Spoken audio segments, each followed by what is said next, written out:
ก้อยกามันเป็นเมืองเขยันเมืองเขนี่มากำหูกูผายไปแล้วต่อให้ใครลุกขึ้นอันนึงก็อยากป้อห้อมป้วนอะไรเกมการเมืองที่เขเฮ็ดอยู่นั่นเนี่ยมันก็อยากว่ามันก็ดิ้นติเลยให้จังได๋ก็ไกนะเจ้าคืออันลุกขึ้นเอาจังได๋ก็ดิ้นติเลยเป็นจังได๋ก็ไกกำเรื่องชุดมาเนี่ยก็เลยยอมไงนะเหมือนจังบ่ได้ในเหมือนด้านในขาในอันต่อสู้เดิมที่สุดเลยกันน่ะเขว่าป้อสู่กึดปังตึกนาตีสู่นั้นเฮาได้ลงตื้นลังกล้าขายให้สุมีหลายๆอันนั้นขนาดกันในบ่สุ่มกึดเขได้มีการค้าการขายลูกที่เมืองขางมาเนี่ยเตรียมรับซื้อกำไรขาในมันเป็นโคเรียนเป็นคิดก็ในเด็กก็ตาวันตกเต้ๆเนี่ยตาวันตกนะครับจริงล่ะเนี่ยตั้งตาวันตกเนี่ยเพราะเขาได้จอยแล้วมันเปลี่ยนพรที่สูงสุดตอนตาเขาเนี่ยเขาเตรียมจอยอย่างนั้นเลยก็แม่ตาวันตกเนี่ยมันหมอกจริงล่ะเนี่ยมันได้หมอกปีกปลายบางมีเนี่ยห้ามกล้าขายดอกซึกมาเนาะห้ามขายเครื่องกองกำมันซึกมาเนาะมันได้ใจแล้วหลายไหนแกก็กะเขียนนำจังนั้นป้อมมันบ่มาเฮ็ดปันการเอาเครื่องกองกลางมันมีเอากวานตั้งมาแหละเงินมันมีมากูชิงว่าก็แหละก้อยกะอันเมื่อหลูปันเขานั่นแก๊สน้ำมันตาข้าวหลายปีก็ได้เลยมื้อหลูเราทั้งก้อยก็ก็ไหนบ่มากุมกำไรนาทีจังนั้นขวัญเมื่อเก็บมาปันก็แต่ว่ามื้อนี้เขียนในมีจังหือล่ะเนี่ย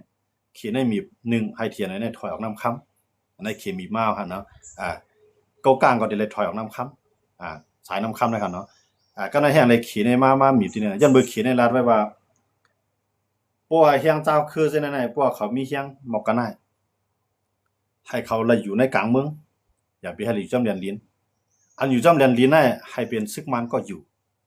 เพราะส่วนใหญ่ว่าซึกมันมันซื้ออะไรเลยเงินขนาดเนาะซึกมันซื้อรวยเงินเพราะมีเงินปานมาในแผ่นดินมันก็ขายบันมันน่ะมันจังว่าแผ่นดินในเมืองใต้ในมาในขายบันขี่กันมันก็เอื้อมฮู้เนาะขายวันน่ะขายเป็นก่อนนำไหนก็แน่ผู้เป็นเจ้าคือเนี่ยมันจังหนังอยู่ทางใต้เฮาเนี่ยพวกขี่มาเอาเนี่ยคนเมืองใต้ในลูกสารคัดขี่ค่ะก็ซึกมันน่ะสารคัดค่ะยันบ่จังได๋ว่าซึกมันในใครให้ขี่ใครเมืองขี่ในใครซึกมันก็อยู่จ้ำเรียนลิ้นมันก็ได้ไล่กะมิดนั่นน่ะเพราะว่ามันเนี่ยยอมขายแผ่นดินครับซึกมันเนี่ยยอมขายแผ่นดินต่อก็แน่มันจังหนังเจ้าคือในเมืองเฮาเนี่ยที่เฮาได้เปซึกมันเนี่ยมันมีหลายตั้งเนาะมันมีตั้งเหลวกำตั้งเหลวซึ่งล่ะเนี่ยมันจังเฮาเขาว่าอย่าไปแจกเขาว่าคือว่าคือประลองว่าคือปะโอ้ว่าคือใต้ว่าเขาอย่าไปแจกกันนั่นได้พวกเฮาแจกกันนั่นได้ในนาทีว่าก็มีใต้ในนาใต้ก็มีว่าพวกเฮาแจกกันนั่นได้เลยเฮาก็พวกเฮาแจกกันเฮาได้มีเฮียงต่อรองต่อซึ่งมันหลายเพราะต่อรองต่อซึ่งมันแล้วเนี่ยคู่ขออันออกในเมืองเฮานั่นให้กูเจ้าคือเลยพรดีมันเลยคนเมืองเฮาครับกูเจ้าคือได้พรดีมันบ่เฮ็ดจังนั้นได้มันได้จะเฮาไรให้เอาเฮียงซื้อตึกเปซึ่งมันก็เฮามีตื้อต่างแต่เดียวคู่ของสภาวะเมืองเฮานั้นมาเปลี่ยนพรนี่ตาเมืองเฮามากล้ามาขายในเอามาให้เซ็นตาสายตาเนี่ยเอามาให้โรงยาเนี่ยมาให้โรงเรียนเฮาเนี่ยคนในเมืองเฮาได้มีปัญญาคนในเมืองเฮาได้มีจัดปานที่ดีขึ้นก้อยกะเพราะว่ามันยังตึกเปลี่ยนอยู่ว่าก็ตามเมืองว่าเก้ากลางก็ตามเมืองเก้ากลางปะลองตามเมืองปะลองใต้ตามเมืองใต้นั่นแหละเฮากูคือในเฮ็ดปันการเขเนาะเฮ็ดปันการเขกก็ในเฮ็ดการปันการเขก็บ่เฮ็ดปันป้าการมานครับมาน่ะได้10อยู่เนือเฮาก็ได้ก็นะมาน่ะได้10อยู่เนือก็ได้ก็ในบ่เฮ็ดไหนก็ได้เนี่ยเฮาต่อสู้มา60ปีปลายก็สุนเปล่านะครับเนาะมันเป็นศูนย์เม็ดขึ้นแค่ต้มมีมากำเนิดสุดมาในมานเขาหนังกันในเขาได้ขึ้นโหมันขึ้นเนาะนะเพราะว่ามันจะไหนอยู่จีนมันกว่าตั้งนานด้วยเตี้ยในหนังคือมันได้มาอยู่ในการเมืองไรขึ้นหนังคือมันได้เข้ามาต่างประเทศมันไรขึ้นน่ะมันจะงบเงียบนักซึกมาในมานเขาหนังกันในมือเจ้าคือก็มาจอยเฮาเดี๋ยวจอยเจ้าคือก็เอาเฮาเป็นเหยื่อครับย้อนนั่นแหละมานหนังกันขึ้นโหมันเนี่ยมานได้ขึ้นมีอาณาขึ้นเหมือนเก่าแค่มื้อนั้นได้ออนชั้นชุจีเขาเอามันจะหนัง NLD เขาเนี่ยที่เขาว่าเขาติดต่อสู้จังนั้นจังไหนวันมื้อนั้นย้อนมื้อซั่นน่ะย้อนเบิกตัวแทนของเขาในทางการเมืองน่ะมันถูกซึกมันเงียบไปละอันที่มาเป็นพี่ดอกซึกมันน่ะมันเงียบไปตกคอกกันหมดอ่ะอันเอาตายก็ตายอันไปก็ไปกำลังลุกพื้นยิบกองการลุกขึ้นต่อสู้นั่นแหละว่ามันก็เข้ามาด้วยมีหนองเหลืองในตาได้กลปังอะไรพีเรียบก็มันเปลี่ยนแล้วหมดเลยตาพีเรียบเดียวกลปังอะไรซึกมันก็เปลี่ยนแล้วย้อนเบอร์ในพีเรียบมีเจ้าคือกำในเจ้าคือในเจ้าคือมีพีเรียบกำในซึกมันก็มีเจ้าคือในเจ้าคือก็มีซึกมันมันซึกหลายเจ้าบางเจ้าคือเฮ็ดก็ซึกมาในตาได้มีเชียงมันก็เฮ็ดก็พีเรียบเฮ็ดตาได้มีเชียงก็ในพีเรียบก็น่ะคือได้มีเชียงต่อรองต่อซึกมาในมันก็เอาเจ้าคือเฮ็ดเฮ็ดตู่ต่อสู้มันน่ะบางว่ากำเนิดสุดมาเนี่ยมันก็เอาพีเรียบซึกมันในก็เอาพีเรียบลงเลยซึกพีเรียบก็เอาซึกมันลงเลยเนี่ยกำเดินมาขาดมาแม่งกัน เขาก็ได้เอาเขาอ้างว่าก็หาแตกกันได้มันดีว่าในนาทีอันว่าเขากุ้มกำกู้กลางเขากุ้มกำที่ไหนที่เขาอยู่ในมือเขียวมาโหมกันเลยฮะที่ไหนเขาเดี๋ยวอะไรขึ้นมาเขาในกำลื่นซุ่มมาไหนเขาดึงเดี๋ยวโหมันขึ้นก็ย้อนมาเนี่ยเข้ามาด้วยในภายในก็มันปีภายแล้วขนาดนะซึ่งมันก็เตรียมปีเจ้าซึ่งมันก็ให้เพราะว่าขนปั้งเวทผียมันเป็นความแล้วนะขนปั้งเวทผียมันเป็นความแล้วผีเทียบนี่ก็ให้ว่ามีช่างปิ้งป้อยถึงจันบ่ได้ก่อนลึบซึกมันอะไรมันเปลี่ยนแล้วนะย้อนมาเนี่ยย้อนเบอร์ซึกเจ้าคือกูคือเขาว่าเนาะมีไผไว้วางใจเนื้ออย่างอยู่จีเลยผีเทียบในครั้ง4 ปี5 ปีจำมาอยู่มีไผไว้วางใจเนื้อเขาย้อนมาเนี่ยมันต้มเบี้ยมากขนาดนาการเขาก็ในเขาย้ำปืนเผาว่าเขามีเกาหลีใต้ปันแห้งเขามีอเมริกันปันแห้งเขามีอังกฤษปันแห้งเขามีเหมือนเช่นหนังเกาหลีใต้เขาในญี่ปุ่นเขาในหลายๆเมืองเนาะอันภายดิโมคราซีปัญญาเนี่ย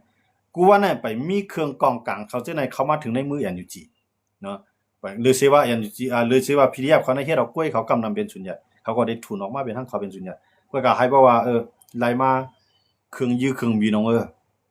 ต่อเรื่องมันได้คำไรฮะเพราะว่าเขามีเมืองใหญ่เจ้าในจอยเขาเต้ๆในเขาอยู่รูแดงมาแน่มันมีเครื่องบินแน่จึงมาก็ยาวเครื่องบินของมันนั่นมันใจว่ามีเวียนดับหูเขียงมันครับเนาะมานะก็กล่าวว่ามื้อนั้นน่ะยันอยู่จีเขายื้อเครื่องบินซึกมันโตกันน่ะแบบนี้พี่ยาพนักงานเนาะมันตึกหมอกเฮลิคอปเตอร์นั่นก็ได้มีพร้อมก็ว่าเครื่องบินตึกเหมือนจังหนังของรัสเซียเนี่ยสั่งว่าจังนั้นไปหันตกสิลำครับนำครั้ง4 ปีมา3-5 ปีแล้วนะครับเนาะแต่ว่าพวกมาด้วยเนี่ยซึกมันให้ขึ้นขี่คอเหมือนจังเข้าวันน่ะซึกมันให้มันเหมือนจังนั้นเหมือนตั้งได้เหมือนมือ3จุ่มพี่น้องพวกมันบังไงเนาะกูไผๆพวกมันบังมันได้มันเหมือนกลางวันตกสำติรับร้อยสำหรับสิ่งมันก็มันร้อยสำมีสู้มาเนาะก็กลางมื้อนั้นมานะขึ้นเยี่ยนเปลี่ยนกลางวันอันขึ้นพูดออกลูกร้อยมาเสด็จทองมากาอยู่กาคือเลี้ยงมานั่นคั่นน่ะเนาะอันนั้นมันเป็นเงาลายที่ซึ่งมันเนี่ยขึ้นพื้นโตขึ้นแล้วก็ในเจ้าคือเขาคือเจออันลุกขึ้นตาได้ขึ้นมากอดค้อนเข้าปางตึกเนี่ย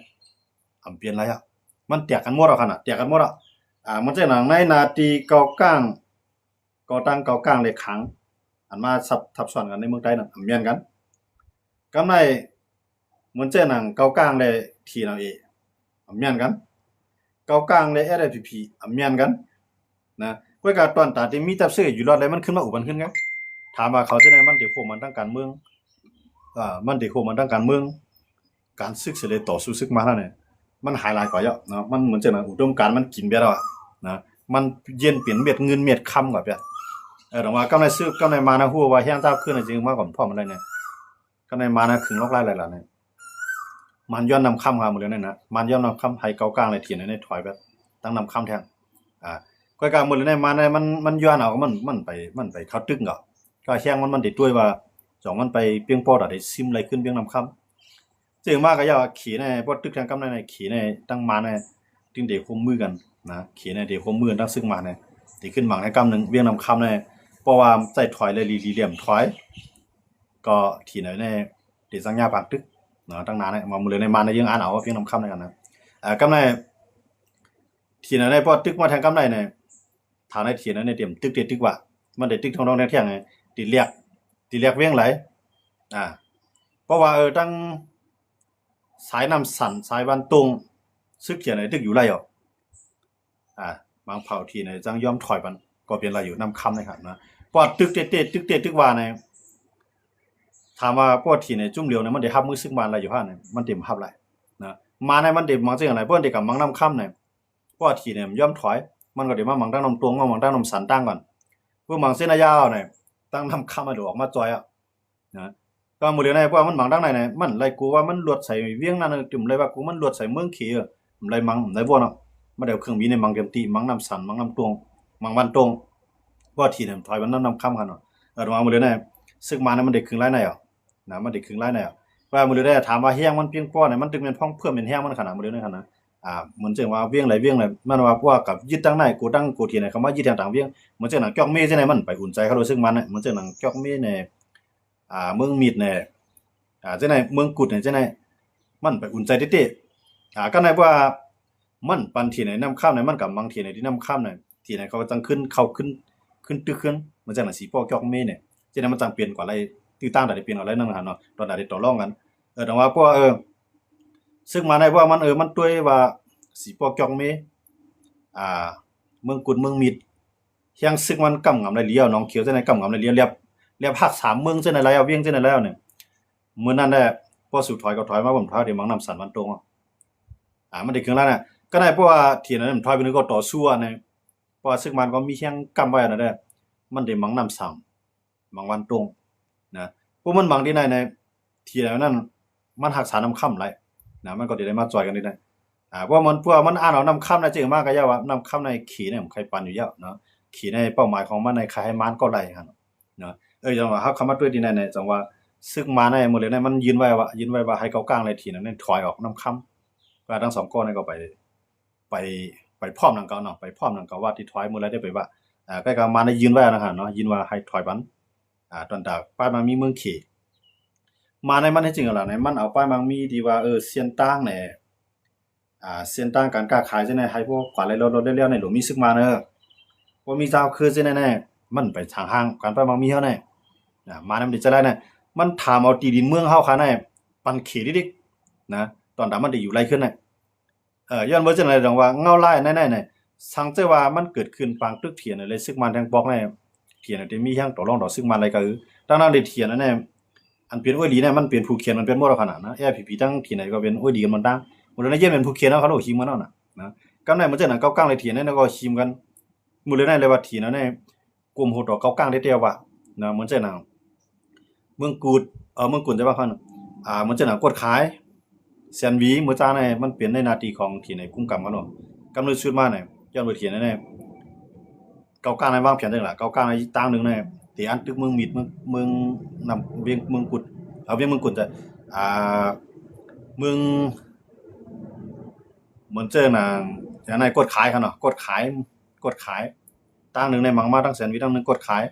แทงตั้งหนึงได้ล่ามกับจู้นำตูมื้อเลยนั่นที่ได้กุ้มกำในที่เวียงนำตูที่ไหนกุ้มกำแทงตั้งหนึงในเอาแฮงซึกเขาต้องนำค่ำคั่นน่ะก็ในที่นั้นแน่หนังฮือเตรียมไล่มีปัญหาต่อซึกเก่ากลางต้องนำค่ำเนี่ยมันก็ยอมถอยเป็นเมืองกุดเมืองกุนใจอย่างนี้กดขายบางครั้งนึง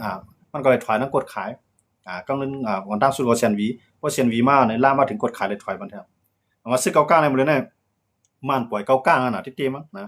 มันในเก่ากลางในมันงบงี้กันในกว่าได้ดิกะนะก็ในเพราะฉะนั้นน่ะเป้าหมายของซึกมันนั่นจริงล่ะให้เก่ากลางย้อนเก่ากลางในมีแฮงเงินนำบ่สิที่อย่างน้อยเนาะเพราะแฮงซึกว่าได้ซึกเก่ากลางได้มันก็เต็มพอเปิ้นทั้งที่ไหนก็คือนะเพราะแฮงซึกว่าใกล้กับเพราะแฮงตั้งมักมีว่าเก่ากลางในมันมีเงินเนาะย้อนเก่ากลางในเฮ็ดปลายมามีมาถึงเนาะเก่ากลางในได้มีเงินก็ในเก่ากลางในมันมีเงินในแทงตั้งนึงในมันมีเขดังว่าพวกที่ไหนก็ฮู้ว่าพวกกับตึกเก่ากลางนั่นใช่มากก็ย่อมมันปีเก่ากลางไรพวกสมมุติมานก็ฮู้ว่าใครเก่ากลางในบางทีน่ะก็ได้ว่าเก่ากลางบางทีในที่ไหนเขา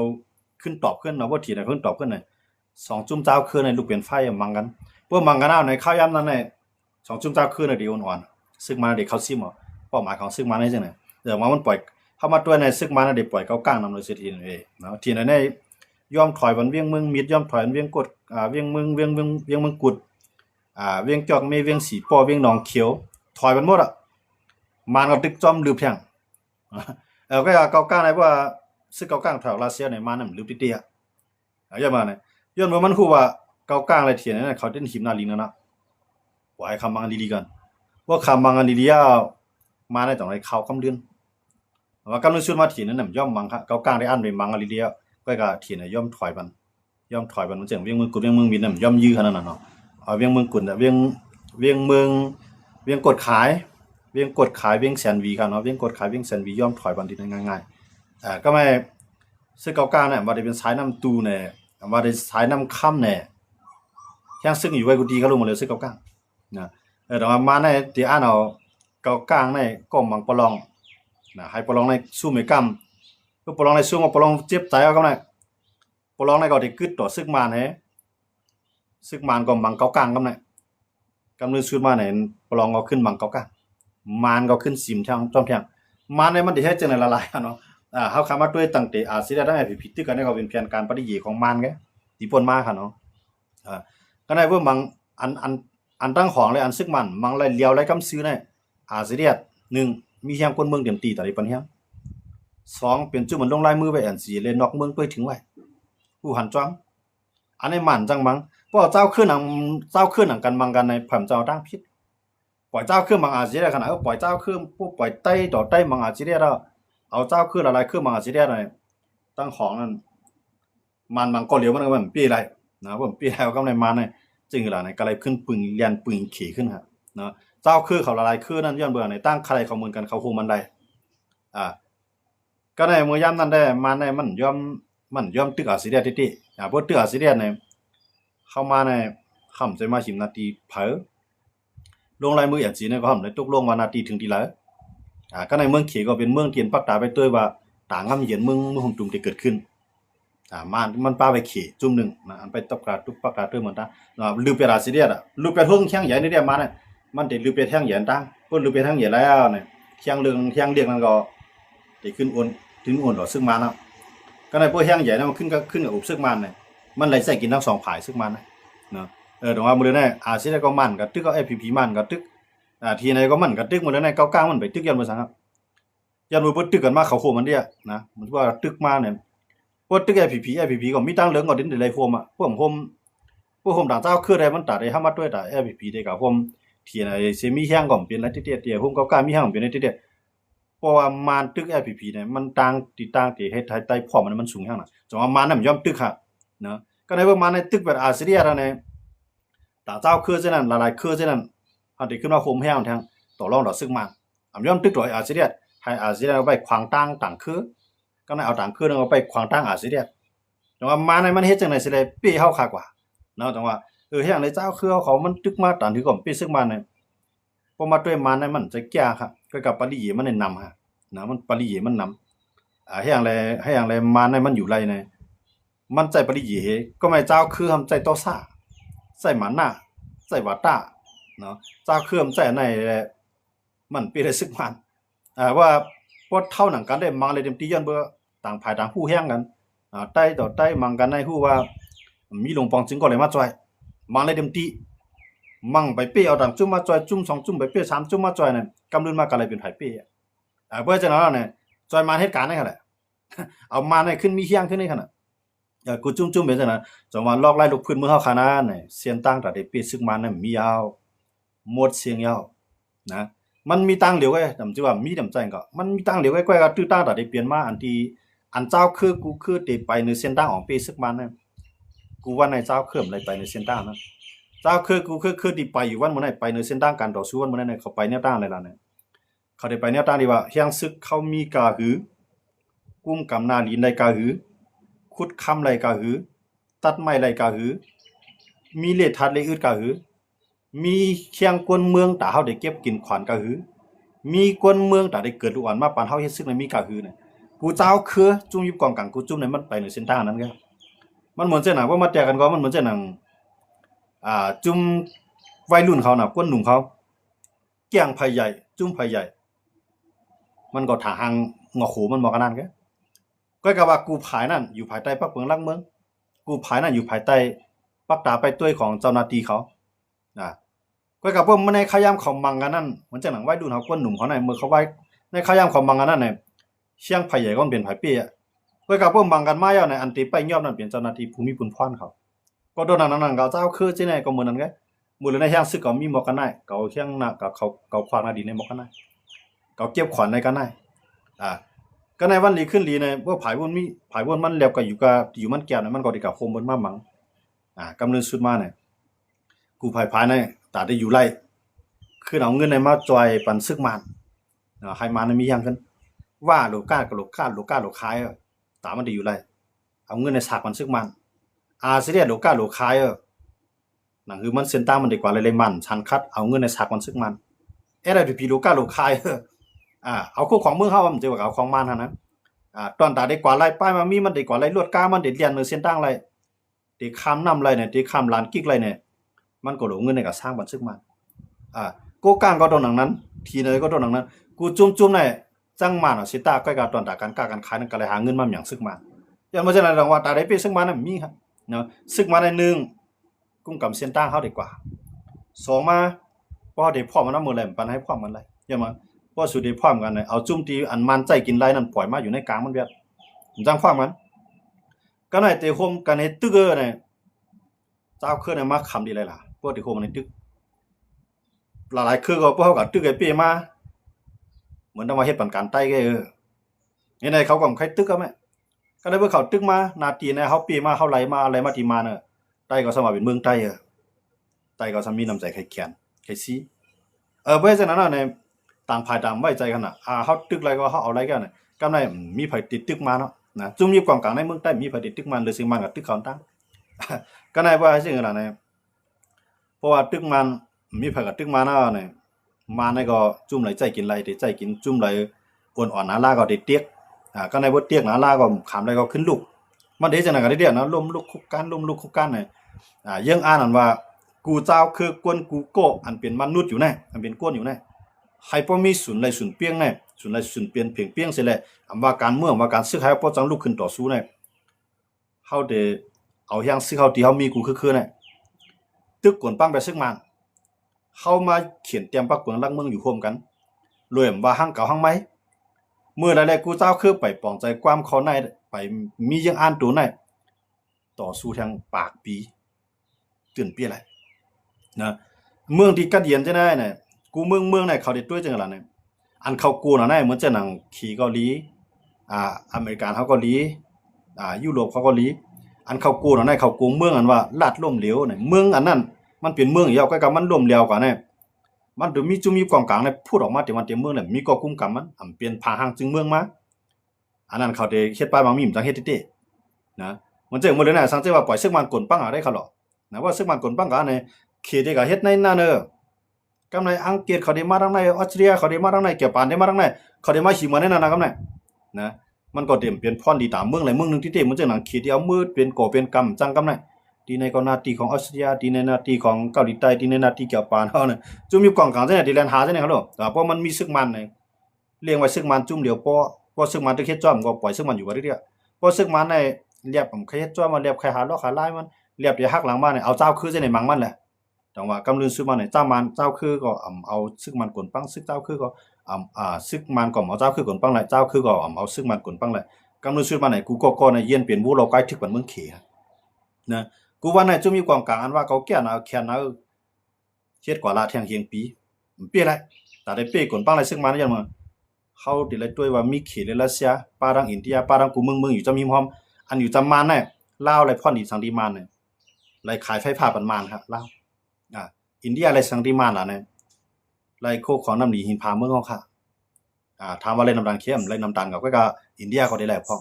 กำไรไทยไรแก๊สไรน้ำมันอันอยู่จำเฮาเนี่ยเมืองหิมฮ้อมันอยู่จำเฮาเนี่ยเขาไรพ่อนอีกูเมืองเขาไรพ่อนอีกูเมืองนะเขาไรพ่อนอีกูเมืองกำไรไฮเปอร์ว่ามาจุกอยู่ภายเจ้าคือเนี่ยผู้เฮ็ดก่อซึกมันไรคำเป็นจ้อยเพราะว่าอยู่เตียงนี่เหรอผู้เฮ็ดก่อเจ้าคือไรคำเป็นปีกว่ากันนำแห้งน่ะกำไรมีเมืองไรที่เด็ดจุกอยู่ภายเจ้าคือครับกำไรนะหรือสิว่าเจ้าคือในป่องใจเงารายการเมืองดีๆแฮะ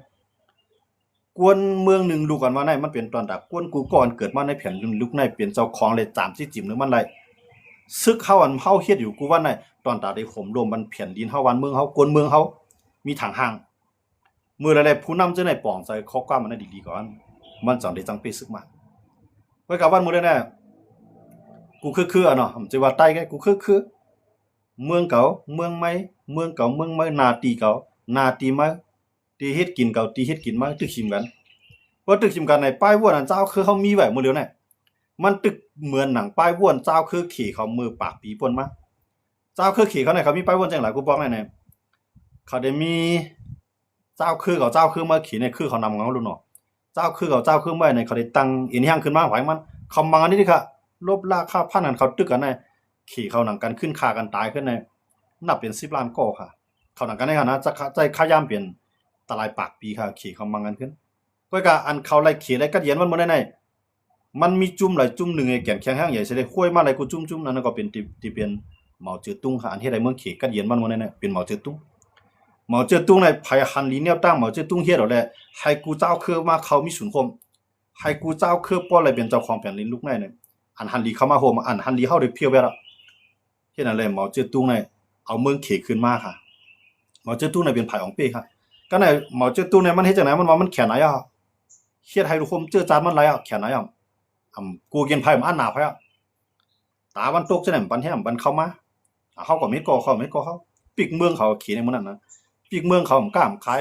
พวกเกี่ยวข้องรองตาวันตกเนี่ยว่าป้ายปิงยาป้ายสังตึมเอาขี่เขาเป็นใหญ่ก็ซอกตีนอันนึงเฮ็ดแล้วก็ซอกตีนต่างเมืองซอกตีนตาวันตกเขาอยู่หลงเขาเนี่ยมันตึมตื้อใส่ซอกตีนเพียนมันซื้อโคตื่นซื้อของเมืองตาวันตกของมื้อนั้นขี่เนี่ยนะเอาของขี่เขาว่าไงก็ไล่อันหมอจื้อตุงเฮ็ดนั่นพอเอาในหลุมฟ้ากว้างใหญ่ว่าเนี่ยมันอยู่ในเมืองมันมากว้างใหญ่นะมันดูสังอ่ะมีหมดอ่ะก้อยกับพวกกับแจ้งในหลุมฟ้าปาก93จึงเมืองเลยมีกวนหลายเฮียงล้านในกำพาเนี่ยหมอจื้อตุงเฮ็ดผิดค่ะก้อยกับมันเฮ็ดมันกอบกู้แผ่นดินมาอะไรเป็นปึกแผ่นอันเร็วเลยอันใดๆมันเป็นมันที่มันแก่ที่สุดอ่ะก้อยกับมันปิกกวนเมืองของมันในเฮ็ดให้การค้าการขายมันจังขายส่งออกมีมาก็กินเนี่ยก้นมีก็มีเงินนำหน้าก็เลี้ยงบากก้นผ่านในก้นผ่านก็มีการมีงานก็จอยก้นมีเหตุการณ์ให้เนี่ยมีเงินกาจ้างต่อกันจะเอ็นแห้งหลายกันนี่เฮ็ดอันใดเขียนเนี่ยมันขึ้นใหญ่แล้วมันตั้งกล้าจังขายดอกไผเลยเขียนให้พออะไรมาปึงอิงเมืองไทยครับเมื่อปานนั้นครับเนาะปึงอิงการค้าการขายทั้งเมืองไทยเนี่ยเมื่อนั้นได้เขียนเนี่ยมันขึ้นใหญ่นะมื้อ70ปีปลายพ้นมาเขียนเนี่ยมันขึ้นใหญ่ครับก้อยก็ตึงสือฟิงขึ้นมาว่าคือล่ะเนี่ยในกำฟ้าลุงฟ้าในเมืองขึ้นใหญ่นะครับหลุยเฮ็ดโกนะเปียดอันว่าอัตตาหมาหน้าว่าก็เป็นใหญ่ที่สุดอ่ะเปียดอันนั้นเสร็จแล้วกำลังสุดมาเนี่ยเตื้องสิฟิงเนี่ยเรียนหาคนกูเมืองเฮ็ดก็ยุโรปเฮ็ดก็ตะวันออกกลางเฮ็ดก็อเมริกันเฮ็ดก็ปากูเมืองต่อให้เป็นผู้เขียนก็ยาวในการค้าการขายนะเฮาหรือเป็นเฮาหรือเฮ็ดก็กันนั่นน่ะว่าเขียนให้ปึดกว้างมาทางการค้าขายมันเอาต่างเมืองเข้ามาลงตื้นล่างปล่อยกวนของมันก็เฮียนปิญญาทางตะวันตกเขาเนี่ยเอากวนมีปิญญาจังนั้นขึ้นเข้ามาอยู่ในเมืองในวันบ่ได้เขียนให้ขึ้นใหญ่เนี่ยพวกใครขึ้นอเมริกานะครับในขณะเขียนเนี่ยมันปืดกว้างจังนั้นการเมืองเนี่ยมันปืดกว้างเขียนในการเมืองมันได้อยู่แนวไหนก็สิละอยู่จอมปาร์ตี้คอมมิวนิสต์นี่ก็นะก็ได้จังนั้นก็การซึกเขาการป้ายปิญญาเขาการค้าการขายเขาปืดกว้างอ่ะเขียนให้เขาจังได๋ครับนะซึกเขาในเขาเพื่อการซึกเมืองปึงเมืองของเมืองจันทร์เมืองใดเมืองเหนือมาเพื่อเฮ็ดก่อนครับอย่างไรเมืองเฮาค่ะเนี่ยมื้อละแลกูเจ้าคือกวนหันโหจังได๋แต่มีต่างหู้แต่มีปลายพ่วนอันว่าตาไลวันเมือนว่าไหนเกาคือเหลียวก็มันเป็นไรเกาคือเหลียวสิได้ตาดก่อตั้งจึงเมืองมาในมันเป็นไรเนี่ยให้เจ้าคือเขายอมรับรองในกูคือกูยอมรับรองแล้วเนี่ยในเมืองใต้เนี่ยมันสิว่าตอนตัดที่เป็นใต้แกนะจื่อเมืองอันว่าเนี่ยมันแหลกหลายๆก้อยกะเฮาได้ถือแหละแต่มีอาณาปาวาเนจึงเมืองเฮาว่ามีนำกะเด้อในว่าเป็นประธานาธิบดีเมืองเฮาก็ไรเป็นทางค่ะก้อยกะติเลยตุ้ยถือมันกูเจ้าขึ้นอยู่ในเมืองเฮานั่นให้กูเจ้าคือยอมรับว่าอะไรมันหลุเป็นจังนั้นหลุมีปลายวนนะใต้ก็เหมือนกันบ่ใต้ใครขึ้นมาเป็นผู้นำใต้หลุมีใจกว้างติเฮ็ดสั่งป้ออะไรขึ้นมาเป็นผู้นำบ้านเมืองติเฮ็ดสั่งปันกวนในเมืองติเฮ็ดสั่งปันกวนในพื้นที่เตรียมได้แจกพี่ว่านั้นหน้าที่ว่าของพวกพ้องในหน้าที่ปกครองของพวกพ้องอันนี้หน้าที่ใต้ของพวกพ้องเดี๋ยวเลยมีน้ำใจจังเพียนลินจึงเมืองขึ้นใหญ่นะเฮาด้วยในเมืองขี่เกาหลีในเมืองไทยเกาหลีกูปื้นติเพิ่นให้มันขึ้นใหญ่นะเพิ่นได้จังอะไรต่อสู้เปมาครับนะกูเมืองอ่ะด้วยครับนะเปิ้นเปิ้นมีปันแฮงอันว่าให้เขาเตียกับเมืองลุกนะให้มันร่วมกับเมืองลุกนั่นน่ะเปิ้นปันแฮงจังนั้นนะเปิ้นได้ภายจึงมาก็อย่ามันเป็กซอเมืองมาซึกมาในมันเฮ็ดดีในเสตามันมือกันในเสตาให้เพราะว่าอเมริกันเขาขี่เครื่องบินนึกๆๆมาเครื่องบินปล่อยมันน่ะเพราะว่าอเมริกันเขาเฮ็ดในเปิ้น24ชั่วโมงกว่าหมดอ่ะมาน่ะนะก็กะเฮ็ดอันเลยอเมริกันเลือกไปเซนต้านั่นน่ะย้อนเปิ้นมันเป็นภาคดูเมืองเขแต่ได้พี่ละนังเขนะขี่ก็เดี๋ยวยอมขี่ก็ได้ส่งยังซื้อเข้ามาก็ได้บ่ขี่ส่งยังซื้อเข้ามาแก่ปานส่งยังซื้อเข้ามาเดี๋ยวมามังกันดีนะมันก็ดีนะย้อนนั่นเลยอเมริกันน่ะปล่อยเขามังกันแล้วอันนั้นมันอยู่ที่ขี่ก็ขี่ได้จึงก็อยู่ที่ขี่ก็จองว่าวันมื้อนั้นน่ะอองซานชูจีเนี่ยเป็นตัวเตี้ยนตะวันตกติเตค่ะนะซึ่งมาในเงี้ยของซานชูจีกว่าคำไว้ในคอกวันมื้อนั้นน่ะไปมีแพ้หาหนาวซานชูจีก็เฮียงแลอันเป็นเมืองดิโมคราซีเหมือนจังน่ะอเมริกันเขาเนี่ยเปลี่ยนกวนก่อนก่อตั้งมาดิโมคราซีอันปืนเพมาลองดิโมคราซีวันมื้อนั้นจังมีกะลาหน้าเผือกก็เลยนะตอนนั้นลูกชายของมันเนี่ยเป็นคนฝรั่งหน้าขาวนิดเดียวว่าทุกย้อนไฮไลท์ตะวันตกเขามาจอยบันเลยยุโรปเขามาจอยบันเลยอเมริกันมาจอยบันเลยไฮไลท์หันหน้าเมมันเลยกับมีซึกมันเลยกูว่าในแห้งเลยโดนัลด์ทรัมป์รับว่ามีหน่อยพวกมึงไปปล่อยอองซานซูจีมาเนี่ยก็ได้กับมังว่าแห้งเลยโดนัลด์ทรัมป์รัสเซียกัมค่ะอังกฤษเนี่ยมีลองเกี่ยวข้องได้เดียวเมืองเขาค่ะเนี่ยนะ อังกฤษในมาหุบจู่เมืองเฮาขาดสิแลเอามันมาโหมมากูเจ้าคือเย็นเปลี่ยนเมืองผมตุงตู่อันนี้ก็มันรู้ดีอังกฤษมาหุบนะครับอังกฤษเนี่ยมาปกครองมาอุปเปิงกำลังสุดมันมือกว่ากวนในเมืองเฮาผิดกันอังกฤษน่ะรัฐสังจอมให้คอเขาเนี่ยด้วยกันแล้วยันเมืองฮะ